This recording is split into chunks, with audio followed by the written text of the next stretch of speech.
എത്ര കോടി രൂപയാണ്, അതായത് മന്ത്രിമന്ദിരങ്ങളും ഈ LDF ഗവൺമെന്റ് വന്നതിന് ശേഷം മന്ത്രിമന്ദിരങ്ങളും മറ്റും മോടി പിടിപ്പിക്കാൻ വേണ്ടി, അതായത് അതിന്റെ മെയിൻ്റനൻസ് ഓപ്പറേഷൻ എന്ന രീതിയിൽ 7,91,00,000 രൂപയാണ് ചെലവഴിച്ചിരിക്കുന്നത്. ഇത് ഈ പറയുന്ന ഞാൻ ഇവിടെ പറയാൻ പോകുന്ന കണക്കുകളൊക്കെ MK ഹരിദാസ് എന്ന വിവരാവകാശ പ്രവർത്തകൻ വിവരാവകാശ നിയമത്തിന്റെ ബേസിസിൽ ചോദിച്ച ചോദ്യങ്ങൾക്ക് കിട്ടിയ ഉത്തരമാണ്. അപ്പൊ 7.91 കോടി രൂപയാണ് മന്ത്രിമന്ദിരങ്ങളുടെ മെയിൻ്റനൻസിന് വേണ്ടി ഈ LDF ഗവൺമെന്റ് ഭരണത്തിൽ വന്നതിന് ശേഷം ചെലവഴിച്ചിരിക്കുന്നത്. ഇനി നമുക്ക് മുഖ്യമന്ത്രിയുടെ ഭവനത്തിന് മാത്രമായി ചെലവഴിച്ചു നോക്കാം. 2,18,406.29 കോടി. ഞാൻ ഒന്നോടെ റിപ്പീറ്റ് ചെയ്യാം. 2,18,406.29 കോടിയാണ് മുഖ്യമന്ത്രിയുടെ ഭവനത്തിന്റെ നവീകരണത്തിന് വേണ്ടി ചെലവഴിച്ചിരിക്കുന്നത്. ഇനി മറ്റു നിർമ്മാണങ്ങൾ, അതായത് മുഖ്യമന്ത്രിയുടെ ഭവനവുമായിട്ട് ബന്ധപ്പെട്ട മറ്റു നിർമ്മാണങ്ങൾക്ക് 12.14 ലക്ഷം രൂപയാണ് ചെലവഴിച്ചിരിക്കുന്നത്. തീർന്നില്ല. ക്ലിഫ് ഹൗസ് നീന്തൽക്കുളം 38 ലക്ഷം രൂപയാണ് ക്ലിഫ് ഹൗസ് നീന്തൽക്കുളത്തിന് വേണ്ടി ചെലവഴിച്ചിരിക്കുന്നത്. അവിടെയും തീരുന്നില്ല. മറ്റു മന്ത്രിമന്ദിരങ്ങളുടെ കർട്ടൻ മാറ്റൽ, അതിനു വേണ്ടി തന്നെ 32.82 ലക്ഷം രൂപയാണ് കർട്ടൻ മാറ്റലിന് മാത്രമാണ് ചെലവഴിച്ചിരിക്കുന്നത്.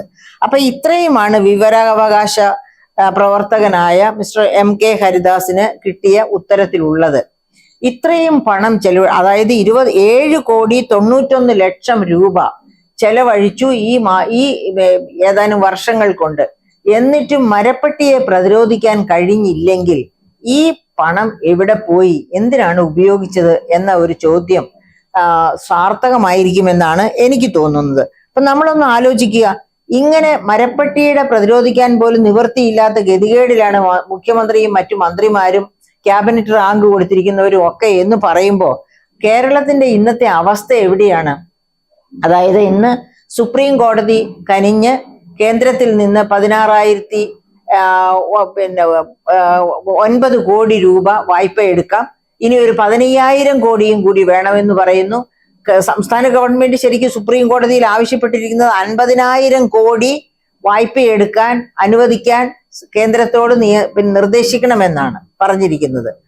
സുപ്രീം കോടതിയിലെ കേസ് പിൻവലിച്ചാൽ 13,609 കോടി കടമെടുക്കാൻ സമ്മതിക്കാം എന്ന് കേന്ദ്രം നേരത്തെ തന്നെ പറഞ്ഞിരുന്നതാണ്. അന്ന് അവര് കേസ് പിൻവലിക്കാൻ സമ്മതിച്ചില്ല. പക്ഷെ ഈ സുപ്രീം കോടതി ഇടപെട്ട് കേന്ദ്രത്തോട്, അതായത് ഇങ്ങനെ മുങ്ങാങ്കുഴിയിട്ട് മുങ്ങിക്കൊണ്ടിരിക്കുന്ന ഒരു സംസ്ഥാനം, ആ സംസ്ഥാനത്തിന് അത് അങ്ങനെ സുപ്രീം കോടതി പറഞ്ഞില്ല, ഞാനാണേ പറയുന്നത്. ഈ അവസ്ഥ, അതായത് സർക്കാർ ജീവനക്കാർക്കും പെൻഷൻകാർക്കും പോലും ശമ്പളം കൊടുക്കാൻ പറ്റിയിട്ടില്ല, മറ്റ് ജീവനക്കാരുടെ കാര്യം പറയാനുമില്ല. സമസ്ത മേഖലകളിലും ധനപ്രതിസന്ധിയുടെ രൂക്ഷത മൂലം ഒന്നും നടക്കുന്നില്ല. സംസ്ഥാനത്തിന് ഒരടി മുന്നോട്ട് വെക്കാൻ പറ്റുന്നില്ല. അതായത് പദ്ധതി ചെലവ് എന്ന് പറഞ്ഞാൽ 41%, അങ്ങനെയൊക്കെയുള്ള ഒരു അവസ്ഥ മനസ്സിലാക്കിയത് കൊണ്ട് ഞാൻ പറഞ്ഞതാണ്. അപ്പൊ അങ്ങനെ വളരെ രൂക്ഷമായ ധനപ്രതിസന്ധിയിൽ എത്തിയിരിക്കുന്ന സംസ്ഥാനത്തിന്റെ അവസ്ഥ കണ്ടാണ് സുപ്രീം കോടതി കേന്ദ്രത്തോട്, അതായത് ഫെഡറൽ സംവിധാനത്തിൽ ചെയ്യേണ്ട ഡ്യൂട്ടി ചെയ്യണം എന്ന അർത്ഥത്തിൽ നിർദ്ദേശിക്കുന്നതും. അങ്ങനെ സംസ്ഥാനത്തോട് 13,609 കോടിയുടെ വായ്പ എടുക്കുന്ന കാര്യത്തിന് പോസിറ്റീവായിട്ട് റെസ്പോണ്ട് ചെയ്യാൻ ആവശ്യപ്പെടുന്നതും, അങ്ങനെ സംസ്ഥാനം ആ വായ്പ എടുക്കാൻ തീരുമാനിക്കുന്നു. അത് പോരാ, അത്യാവശ്യമായിട്ട് ഒരു 15,000 കോടിയും കൂടി ഉടനെ തന്നെ അനുവദിക്കണം എന്നും കോടതിയോട് സംസ്ഥാന ഗവൺമെന്റ് ആവശ്യപ്പെട്ടു. അത് ഇനി സമ്മതിക്കുമോ ഇല്ലയോ എന്ന കാര്യം നമുക്ക് മനസ്സിലാക്കാനിരിക്കുന്നേ ഉള്ളൂ. ഏതായാലും കേന്ദ്ര ഗവൺമെന്റ് സംസ്ഥാനത്തെ വിലക്ക് എന്തിന് സുപ്രീം കോടതിയിൽ പോയി കേസ് കൊടുത്തു എന്ന ഒരു വിമർശനം ഉണ്ടായിരുന്നു. ആ വിമർശനത്തിന്റെ മുന സുപ്രീം കോടതി തന്നെ ഓടിച്ചു. എങ്ങനെയാണ് സുപ്രീം കോടതി ഓടിച്ചത്? അതായത് 131 കോൺസ്റ്റിറ്റ്യൂഷന്റെ ആർട്ടിക്കിൾ 131 അനുസരിച്ച് ഏത് സംസ്ഥാന ഗവൺമെന്റിനും കേന്ദ്രത്തിനെതിരായിട്ട് സുപ്രീം കോടതിയിൽ പോകാം. ആ കേസിന്റെ എന്ന കാര്യം സുപ്രീം കോടതി ചൂണ്ടിക്കാണിച്ചു കേന്ദ്രത്തോട്. അതുകൊണ്ട് അക്കാര്യത്തിൽ സംസ്ഥാനത്തോട് ദുർമുഖം കാണിക്കേണ്ട കാര്യമില്ല എന്ന് പിന്നെ അതായത് സുപ്രീം കോടതി ചൂണ്ടിക്കാണിക്കുകയുണ്ടായി. ഇനി ഇപ്പൊ ഇങ്ങനെ ഈ മരപ്പട്ടിയെ പറ്റി, അതാണല്ലോ നമ്മൾ തുടങ്ങിയത്, മരപ്പട്ടിയെ പ്രതിരോധിക്കാൻ പോലും പറ്റുന്നില്ല എന്ന് പറയുമ്പോഴാണ് 7,91,00,000 രൂപ മന്ത്രിമന്ദിരങ്ങളുടെ മിനുക്കുപണിക്കായിട്ടും മറ്റും ചെലവഴിച്ചതായിട്ട് നമ്മൾ ഇവിടെ വിവരാവകാശ പ്രകാരം അറിയുന്നത്. അങ്ങനെ എന്നിട്ടും മുഖ്യമന്ത്രി ഇങ്ങനെ അസന്തുഷ്ടി പ്രകടിപ്പിക്കുന്നു, ഇല്ലായ്മയെ പറ്റിയും വല്ലായ്മയെ പറ്റിയും അസന്തുഷ്ടി പ്രകടിപ്പിക്കുന്നു. നമ്മളപ്പോ കേരളീയത്തിലേക്കോ അല്ലെങ്കിൽ നവകേരള സദസ്സിലേക്കോ അല്ലെങ്കിൽ മുഖാമുഖം പരിപാടിയിലേക്കോ ഒന്നും പോകുന്നില്ല. നമ്മൾ ഈ സംസ്ഥാനത്തിന്റെ അവസ്ഥ എന്താണ് എന്ന് മാത്രം ഒന്ന് ആലോചിച്ചാൽ മതി. അതായത് നേരത്തെ പറഞ്ഞല്ലോ, സർക്കാർ ജീവനക്കാർക്ക് ശമ്പളം കിട്ടിയിട്ടില്ല, എല്ലാവർക്കും കിട്ടിയിട്ടില്ല, ഘട്ടം ഘട്ടമായി കിട്ടിക്കൊണ്ടിരിക്കുകയാണ്. ഇനി എപ്പോഴാണാവോ യൂണിവേഴ്സിറ്റി ജീവനക്കാര്, എയ്ഡഡ് സെക്ടർ ജീവനക്കാര്, ഇവർക്കെല്ലാം ശമ്പളം കിട്ടി, എല്ലാവർക്കും ശമ്പളം കയ്യിൽ, അപ്പോഴേക്ക് ഈ സമ്പദ്ഘടനയുടെ അവസ്ഥ എന്തായിരിക്കും? അതായത് 1-ാം തീയതി മുതൽ ശമ്പളം കിട്ടി അത് മുഴുവനും വിപണിയിൽ ചെലവഴിക്കപ്പെടുമ്പോൾ, അതിലൊരു വലിയ ഭാഗവും വിപണിയിൽ ചെലവഴിക്കപ്പെടുമ്പോഴാണ് ഈ കേരള സംസ്ഥാനത്തിന്റെ വിപണി ഉണരുന്നത്. വിപണി ഉണരുന്നത് മാത്രമല്ല, വായ്പ എടുത്തു വിളിച്ചിരിക്കുന്ന വീടുകള്, അതുപോലെ കാറുകൾ, അങ്ങനെ എല്ലാ തരത്തിലും വായ്പയുമായിട്ട് ബന്ധപ്പെട്ട ജീവിതമാണ് മലയാളിയുടേത്. അങ്ങനെയുള്ള വായ്പകളൊക്കെ തിരിച്ചടവ്, അതിനൊക്കെ ആവശ്യം കൃത്യസമയത്ത് ശമ്പളം കിട്ടുക എന്നുള്ളതാണ്. അത് മുടങ്ങിപ്പോയി എന്നതുകൊണ്ട് തന്നെ ആകെ താളം തെറ്റിയ ഒരവസ്ഥയിലാണ് ഈ കേരള ഇക്കോണമി ഇപ്പോൾ കഴിയുന്നത്. അതുപോലെ 7 മാസമായിട്ട് സാമൂഹ്യ സുരക്ഷാ പെൻഷൻ കിട്ടാത്തത് കൊണ്ട് പട്ടിണിയുമായിട്ട് മല്ലടിക്കുകയാണ്. 58 ലക്ഷം എന്ന് ഗവൺമെന്റ് പറയുന്നു. 58 ലക്ഷമോ 60 ലക്ഷമോ ആകട്ടെ, അത്രയും പാവങ്ങള്, അവർക്ക് മരുന്ന് വാങ്ങാൻ നിവൃത്തിയില്ല. ആഹാരത്തിന് ഒരുപക്ഷെ എന്താണ് റേഷൻ വിതരണം മുടങ്ങില്ല കാര്യമായിട്ട് എന്നതുകൊണ്ട് ഒരു പക്ഷെ ആഹാരം കഴിക്കുന്നുണ്ടാകും, അരി ആഹാരം. പക്ഷെ അത് പോരല്ലോ, വേറെ ഒരുപാട് ആവശ്യങ്ങളുണ്ട്. ഇതൊന്നും നടത്താതിരിക്കുന്ന അവസ്ഥയാണ്. ഇനി ഒന്ന് ആലോചിച്ച് നോക്കൂ, പദ്ധതി ചെലവ് വെറും 41% ഒതുങ്ങിയിരിക്കുകയാണ്. പദ്ധതി ചെലവ് മാർച്ച് മാസമാകുന്നു, അടുത്ത വർഷം തുടങ്ങുകയാണ്. ഏകദേശം 3 ആഴ്ചയും കൂടി കഴിഞ്ഞാൽ അപ്പോൾ ഈ കഴിഞ്ഞ 23-24 പദ്ധതി ചെലവാണ് ഈ 41% എത്തിയിട്ടുള്ളൂ.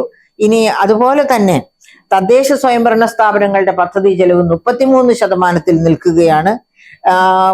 നമ്മള് അതായത് മെഡിക്കൽ കോളേജിലേക്ക് നോക്കുക, പീഡിയാട്രി വിഭാഗത്തിൽ പോലും അല്ലെങ്കിൽ വലിയ തരത്തില് ചികിത്സ ആവശ്യമുള്ള, അതായത് ജീവൻ പിടിച്ചു നിർത്താനായിട്ട് ചികിത്സ ആവശ്യമുള്ളവർക്ക് പോലും ചികിത്സ നൽകാൻ പറ്റാത്ത രീതിയിലേക്ക് മരുന്നോ മറ്റ് സൗകര്യങ്ങളോ ഇല്ലാതെ മെഡിക്കൽ കോളേജും ഗവൺമെന്റ് ആശുപത്രികളും ഒക്കെ പോയിരിക്കുന്നു. അതുപോലെ ഈ SC/ST സ്റ്റുഡൻസിന് സ്കോളർഷിപ്പ് കിട്ടാത്തത് കൊണ്ട് മാസങ്ങളായി അവരുടെ ഹോസ്റ്റലിൽ നിന്നു പോവുകയും അവർ ക്ലാസ് ഇല്ലാതെ വീട്ടിൽ പോയിരിക്കുകയും ചെയ്യുന്ന അവസ്ഥയാണുള്ളത്. ഇങ്ങനെ അതായത് ഇങ്ങനെ ഏത് മേഖല നോക്കിയാലും, അതുപോലെ വന്യമൃഗ മനുഷ്യ സംഘർഷം ഓർക്കുക, അവർക്ക് കൊടുക്കേണ്ട ഫെൻസിങ്, സോളാർ ഫെൻസിങ് ആകട്ടെ, ഏത് തരത്തിലുള്ള ഫെൻസിങ്ങും ആകട്ടെ, ഒന്നും വേണ്ട രീതിയിൽ നടക്കുന്നില്ല. അവരുടെ പരിരക്ഷ ഉറപ്പാക്കുന്നില്ല. അങ്ങനെ എല്ലാ സ്ഥലത്തും കുത്തഴിഞ്ഞ ഒരു രീതി സംജാതമായിരിക്കുകയാണ് ഇപ്പോൾ സംസ്ഥാനത്ത്. അങ്ങനെയുള്ള ഒരു വേളയിലാണ് നമ്മൾ ഈ പറയപ്പെട്ട മരപ്പട്ടിയുടെ മൂത്രത്തെ പറ്റി പോലും ആശങ്കാജനകമായി ഉള്ള ചർച്ചയും ഒക്കെ കേൾക്കുന്നത്. അത് ദുഃഖകരമാണ്. കാര്യം മനുഷ്യനേക്കാൾ വലുതല്ല ഇവിടെ മരപ്പട്ടിയെ പ്രതിരോധിക്കാൻ. അതായത് ശരിക്കും പറഞ്ഞാൽ നമ്മുടെ വന്യജീവികളെ, അതായത് നമ്മുടെ എന്താ പറയുക, വനപാലകരും ഒക്കെയാണ് പറയേണ്ടത്. ഇന്ത്യൻ ഫോറസ്റ്റ് സർവീസുകാര്, ഇവിടെ ഒരുപാട് ഉദ്യോഗസ്ഥരുണ്ടല്ലോ, ഇന്ത്യൻ ഫോറസ്റ്റ് സർവീസുകാർ പറയണം മരപ്പട്ടിയെ സംബന്ധിച്ച് എന്താണ് ഫോറസ്റ്റ് നിയമങ്ങൾ എന്ന്, അവയെ പ്രതിരോധിക്കാൻ എന്ത് നടപടിയാണ് എടുക്കേണ്ടത് എന്നൊക്കെ അവർ പറയേണ്ടിയിരിക്കുന്നു. അപ്പോൾ നമുക്ക് ഇപ്പോൾ ഒന്നാമത് വിചാരിക്കേണ്ടത്, നമ്മുടെ ഗവൺമെന്റ് മുഖം നഷ്ടപ്പെട്ട ഒരു ഗവൺമെന്റ് ആണ്. അതായത് നമുക്കറിയാം, പുതിൻ ലോകത്തെ 1ാമത്തെ ധനികനാണ്. പുതിനെ ആരൊക്കെ വിമർശിച്ചിട്ടുണ്ടോ അവരെയൊക്കെ കൊന്നൊടുക്കുകയാണ് ചെയ്തത്. ഏറ്റവും അവസാനത്തെ കണ്ണിയാണ് നവൽനിയെ കൊന്നു എന്ന് നമുക്കറിയാം. അതുപോലെയാണ് ഇവിടെയും ഗവൺമെന്റിനെ വിമർശിക്കുന്നവരെയൊക്കെ അടിച്ചൊതുക്കുക. അതിന് ഹെൽമറ്റ് ഉപയോഗിക്കാം, അല്ലെങ്കിൽ മറ്റെന്തും ഉപയോഗിക്കാം. അങ്ങനെ അടിച്ചൊതുക്കുന്ന ഒരു സമ്പ്രദായം അതല്ല ഒരു ഗവൺമെന്റ് ചെയ്യേണ്ടത്. അവനവന്റെ എന്ത് പ്രയോറിറ്റി മനുഷ്യരുടെ മുൻപിൽ അതായത് ഇലക്ഷൻ മാനിഫെസ്റ്റോയിൽ വെച്ചിട്ടാണോ ഭരണത്തിൽ വന്നത്, ആ പ്രയോറിറ്റി അനുസരിച്ച് ഭരണം നിർവഹിക്കുവാനും ജനക്ഷേമം ഉറപ്പുവരുത്തുവാനും സർക്കാരിന് ബാധ്യതയുണ്ട്. ആ ബാധ്യതയിൽ നിന്ന് ഒളിച്ചോടുന്ന സർക്കാരിന് ഒരു കാരണവശാലും പ്രബുദ്ധ ജനത മാപ്പ് നൽകുകയില്ല.